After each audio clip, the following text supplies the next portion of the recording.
In this video, I'm going to expose the somewhat hidden purpose behind our practice. My name is Josh Gu, and I'm taking my years of experience learning, teaching, and performing, and sharing all of my best clarinet and music tips so you can get more out of your practice, and most importantly, have fun. You can learn more about all of my many resources at QuickStartClarinet.com, and don't forget to subscribe to this channel and hit the bell to get notified when I post new videos. So of course we know the purpose of practice is to get better, right? Practice makes perfect, right? But I think aiming for perfection is unrealistic, and I think getting better is too generic for us to actually know if it's working or know if we're doing the right things. So I want to break down a bit of a process that is actually going to help you to improve and show you what to be working on.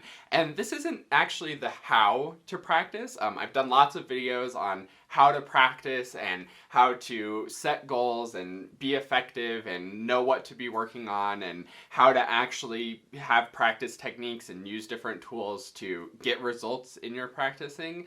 This is sort of maybe even the bigger picture view of why we're actually doing all of this and the real underlying goal. We may have little goals of like learn measures 1 through 8 of this piece or things like that, and that's great. I've talked about that before, but this is actually what are we getting out of those 8 measures, and how do we know we've actually found success on those 8 measures, or that articulation thing, or XYZ scale, or arpeggio, or whatever we're actually working on. So what that actually is what I call the 3 C's of practice. And those 3 C's are correct, in control, and consistent. And I think there's some other C's that come along with this, like confidence, comfort, all kinds of good things that are necessary and important and an underlying goal of practicing. But I think the correct, in control, and consistent are the really important ones. So let's unpack how this sort of lays out in your process of practicing. So the first thing is, say we're looking at those 8 measures of music that we're working on, digging into that small chunk. The first thing that we're going to do, hopefully, is learn how the music goes. Based on the $1 Million Practice process, I highly recommend step 1 being figuring out how the music goes, having a clear idea of how it's actually supposed to go when it's correct. And you can see how if we have an idea of how it should go and the correct version of the music, then it's a whole lot easier to actually get the instrument to do it and know when the instrument isn't doing it correctly. But this first step of just getting it right is so important.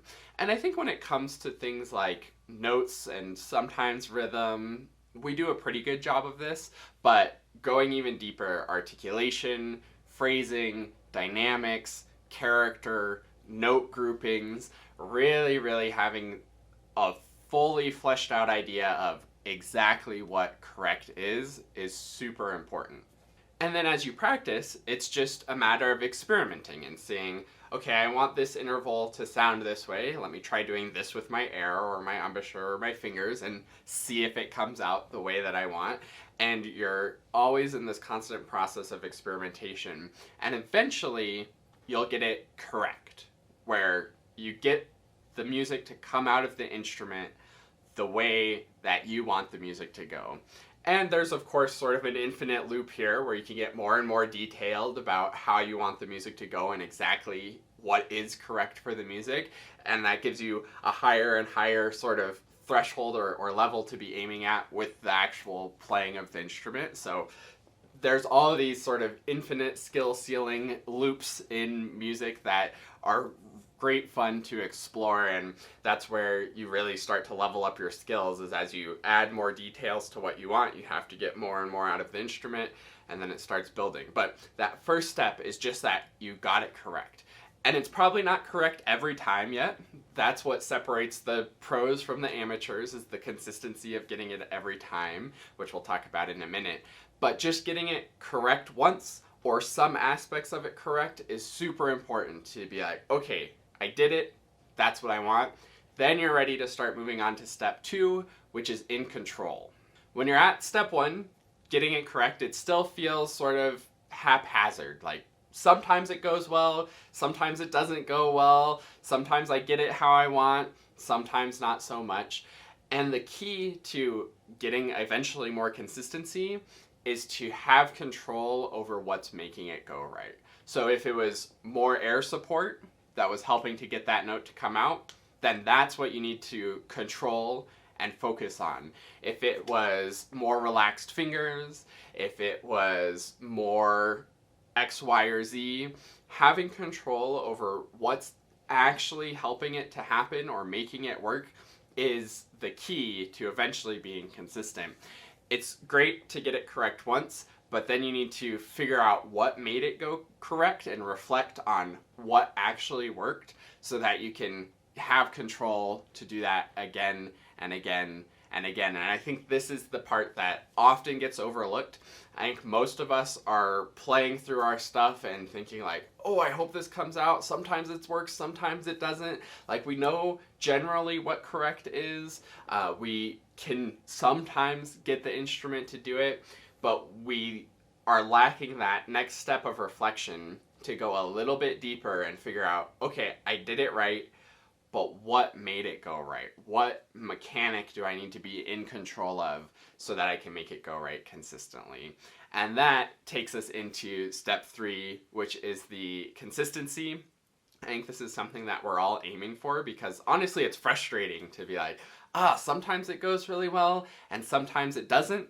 But if we can get into that zone of being in control of what's actually making it go right, then the consistency will follow. And consistency is so important. A few weeks ago, I did a video about consistency and sort of described it as being like the thing that separates amateur musicians from professional musicians, is that sure, the amateurs can sound good and do things sometimes, but the professionals sound good and do the right thing almost every single time. And that's not to say that the process isn't the same for professionals. They still have to figure out how the music goes and get it correct and experiment to figure out how to get it correct.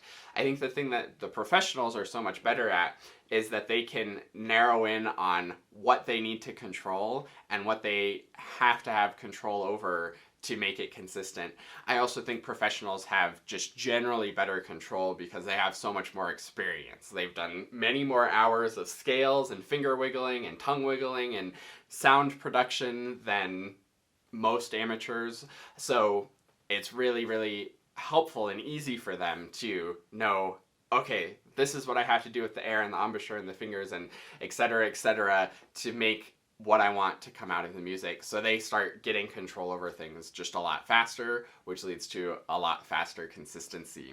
But no matter what skill level you're at or where you are in your clarinet or really any instrument journey, it all comes down to these 3 C's, where you first have to just get it correct, simplify it however you need to, break it down, do smaller chunks, whatever it takes to get it correct. Slow it down, that's another really, really good one. One of my favorite tips is just practice slower, just go slower, so you really get it correct. You know how the rhythm's fitting into the beat. You're getting the sound quality you want, the articulation you want, the phrasing, the character. It's really there.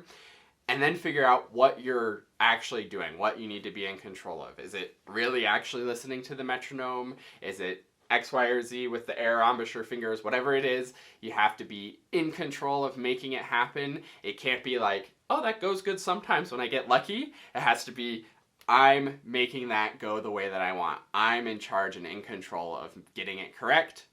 Then the consistency is a natural result of that.